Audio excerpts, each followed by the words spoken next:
There are new concerns this morning about North Korea's nuclear weapons. The Pentagon says it will spend $1 billion to beef up the U.S. missile defense system along the West Coast.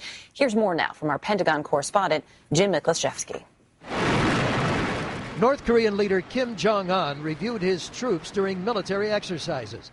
But at the Pentagon, Defense Secretary Chuck Hagel warned it's North Korea's long-range missiles that have sounded the alarm. North Korea in particular has recently made advances in its capabilities and is engaged in a series of irresponsible and reckless provocations. To counter the growing threat from North Korea, the U.S. military will bolster the missile defense system in Alaska by 50%, adding 14 interceptor missiles at Fort Greely, designed to intercept and destroy ballistic missiles aimed at the continental U.S.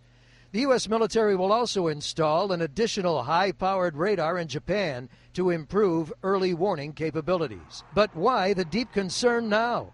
Remarkably, it ramped up last April during this military parade through the streets of Pyongyang. U.S. intelligence was shocked to see what appeared to be long-range ballistic missiles that can be fired from mobile launchers with the capability of reaching the U.S. armed with a nuclear warhead. Obviously, without getting into intelligence aspects, we watch this evolving threat very, very closely. The latest threat emerged as North Korea launched a satellite into space orbit last December and conducted a successful underground nuclear test last month. They still have a couple of technological hurdles, but this is not a long-term threat. This is a near-term threat.